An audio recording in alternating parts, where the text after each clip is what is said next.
This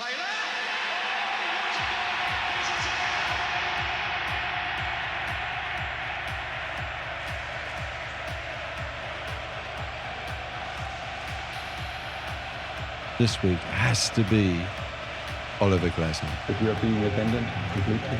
Let's talk Oliver Glasner, because I don't know. I just don't really feel that he's being 100% honest with how he's gone about stuff behind the scenes. I don't think he came to a decision in October and him and Steve Parish had this secret for the last 4 months. You know, let's not take the piss here. I think he came to a decision this week when Steve probably said to him, listen, Mark Gahey has got 4 or 5 months left of his contract. We're looking like we're going to end up mid-table. We're out of the FA Cup. I thought we played very well. We're out of the Carabao Cup. And Europe, there's going to be a push to win the Europa Conference. Let's get 25 million plus add-ons, going to be 30-odd million for him. It's great business for Crystal Palace to get that money for Mark Gahey. Yes, superb player. Probably one of the best Crystal Palace players we've ever had. No doubt. Certainly one of the best defenders, if not the best defender. And that's high praise because Kenny Sansom was back there and we've had some great centre-backs, Jimmy Cannon, Billy Gilbert, and on and on. But let's get back to Glasner. Yeah, he shouldn't have come out and said what he said. And really, obviously, he was trying to get the sack. He was trying to get fired. And Parish has called his bluff. And I like that Parish has done that. And it's very shrewd of him. And he is a very shrewd man. He always seems to know when to fire people. He always seems to know when to hire people. He's ever made with managers was Frank de Boer. I mean, for me, that little period there, Frank de Boer had 2 games too many. As soon as he lost to Huddersfield 3-0 at home and Huddersfield had just got promoted, that for me was like, this fella is playing the wrong system. He's trying to get us to play like Brazil when we've got players that are as good as Barnsley. Completely no understanding for this. And we were in trouble. And yeah, that was the only time I feel that Steve Parish got it wrong since we've been back in the Premier League, was Frank de Boer. But let's get back to Glasner. Yeah, by Parish keeping him on and not sacking him, what he's really saying is, okay, you've got us into this mess and you're going to get us out of it. Because if we do not turn this terrible run of form around, Glasner's stock is going to drop like a stone. So it's in his best interest to find a way for us to get some results, try and get us competitive in the Europa Conference, and in all honesty, keep us up, because we're 11 points, I think, clear of West Ham. But the way we're playing right now, can you see us scoring a goal? Can you really? Can you see us getting a result against anybody? Because I can't. You know, let's not take the piss here. Hopefully, with Sarr coming back, Munoz coming back, I'm sure Daichi will be coming back soon. We're going to start to put a sequence of play together. But the way we're going at the moment, any point, any goal, I'll take gladly. So let's just talk about our performance. Let's talk about Mateta. Juventus were in for him. As I'm recording this, I think the interest from Juventus has waned a little. Now, for me, I think I said it last week, I don't think Mateta's been the same since the Millwall head injury. He hasn't battled up the top like he used to. I thought we played very well. Yes, he does miss Munoz. I get it. You know, we used to play into him, get it into him early, he'd hold it up, he'd knock it out to Munoz, and we'd attack down the right. we've missed that a lot in the last 8 weeks period of any sort of degree of attacking down the right-hand side. But Mateta just doesn't even look like he's involved. He just looks so disinterested. And he's finishing. He's just not been good. So for me, if the money had been right with Mateta, then he could have gone too. We'd have just worked it out, wait till Eddie comes back. And again, going back to Glasner, finding maybe a different pattern of how we were playing. Because sometimes we don't have a plan B. And keep playing to the same way. Don't forget, as every week goes on, the managers have been working us out. 18 months ago, a year ago, Glasner used to work other teams out. Now it's the other way round. People know how we play now. So let's just talk about our performance. We like to press. We like to get it up front early. We like to put it into Mateta. He holds it up, knocks it off, and then we get round the back.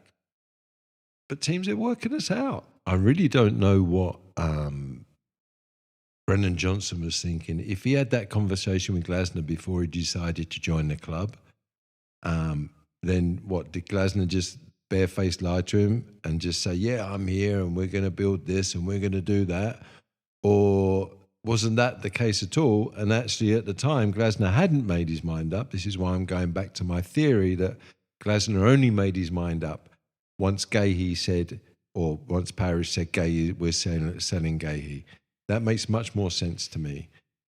Because there's no way, I've said this as well, I've said this online, I've said this on my Instagram, I've said it on TikTok.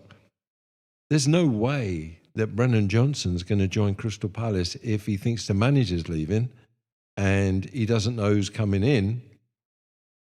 So, I just, the way Glasner's been operating in the last two months, I'm not very happy about. What did we think of the Sunderland game? I thought the first 20 minutes we actually did okay. And they had 2 shots at goal. And Pino took his goal well. I mean, he didn't do that great, Pino. Again, his touch is awful sometimes. Great finish, though. I mean, I'll take that. It was a very cool finish there, popping it over in the top corner. But, the thing is when we're playing at the moment is that we went through such a long period where even if we went a goal behind, we just looked like we would turn it around. We just played with a certain confidence that you just felt that we could get back in the game. But the confidence hasn't been there for such a long time now. And it's almost as if we score, it's almost a surprise if we score.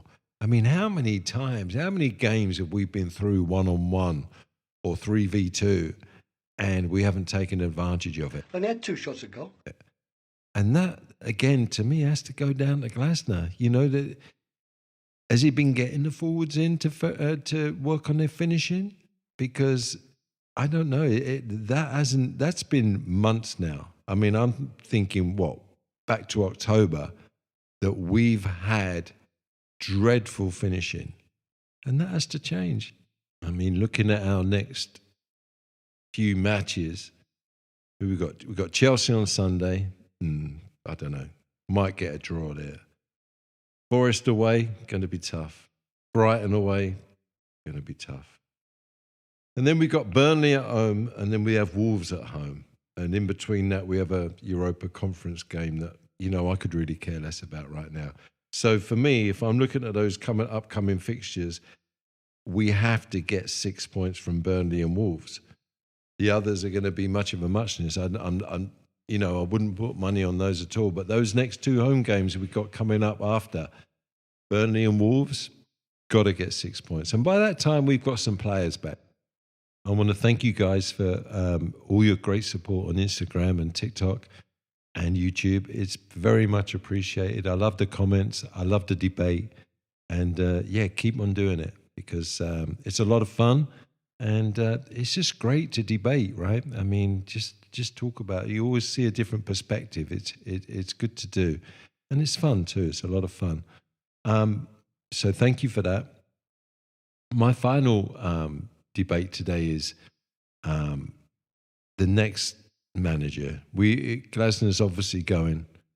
Who would you fancy as the next manager? For me, I'm not really sure. I've got a feeling that Parish may go for Southgate, just because of his Palace connection, and also Southgate is very good at keeping morale together. And I just think he's a Parish type of manager. So yeah, anybody else? There's rumours that Frank Lampard, but first of all, I think Frank Lampard's doing a fantastic job at Coventry. Let's not take the piss here. And I'll get to essay in a minute as well, about talking about Coventry. But I think Frank Lampard's done a great job with Coventry. He did a really good job with Derby. Not sure what happened with Chelsea, and I'm not sure how good he's going to be in the Premier League. I love Frank Lampard. What a great footballer, great attitude. I thought we played very well. I think SA being with him at Coventry is the best thing for that kid's career. I think Frank's work ethic will really bring him on. But whether he would be a great Crystal Palace manager, and, Lampard is very, very ambitious. Would he be able to put up with Parish? I don't think he would be. And talking about managers that have put up with Parish, you got to give some of our past managers some credit, because this whole episode is showing you just how difficult it is to make a team competitive in the Premier League when you don't have unlimited resources. And, Roy Hodgson got dog's abuse from so many Crystal Palace fans for the way he played. But you know what? He went about his job. He did it for, 3 seasons, 3.5 seasons. And he kept us in the league, comfortably in the league.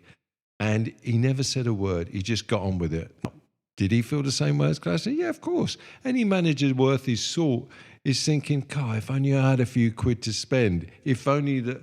But that's never, ever been Crystal Palace's business model. That's not what they do. That as long as we finish mid-table, that suits the board and Parish fine. They do not give a toss where we end up, as long as we end up in the Premier League. No explanation for what I've seen today. So yeah, whoever comes in, they're going to have to deal with that. I was hoping that Woody Johnson from the Jets would inject a load of money into the club and make us a little bit more competitive. But you know what? Even if we look at Arsenal, right? And 65 million for Ebbs. He's not getting in the side.